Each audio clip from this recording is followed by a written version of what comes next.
আসসালামু আলাইকুম। আজকে আপনাদের সামনে দারুণ একটি টিপস নিয়ে আলোচনা করব। টিপসটা হলো একটি পিডিএফ ফাইলে আপনারা চাচ্ছেন যে একটি পেজ কাটতে। ধরেন এরকম একটি পেজ আপনার এই পেজের ১ম পেজটি অথবা ২য় পেজটি কাটতে চাচ্ছেন। এর জন্য আপনারা এই টিপসটির মাধ্যমে এই কাজটি করতে পারবেন। ১ম এ আমি আমার Google আ ক্রোম ব্রাউজারে গেলাম। এখান থেকে আমার আইডিতে গিয়ে আমি এখানে এটা সেভ করে রাখছি। এই যে লাভ পিডিএফ এ ক্লিক করবেন।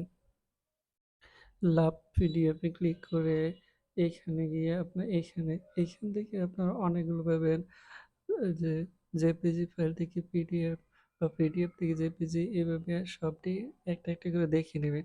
এইখানে রিমুভ এ ক্লিক করলে আপনার ফাইলটি কোথায় আছে এখানে ক্লিক করলে এখানে ধরেন আপনার ফাইলটি আছে, এটা আপনার ফাইল। ক্লিক করে ওপেন এ ক্লিক করবেন।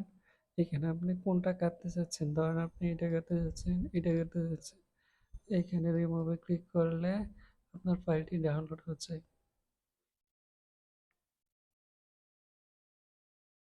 এই যে ডাউনলোড হয়ে গেছে, এর ক্লিক করলে আপনার ফাইল ২টা হয়েছে।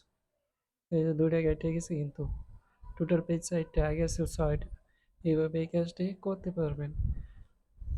ধন্যবাদ। ভিডিওটি ভালো লাগলে সাবস্ক্রাইব করবেন।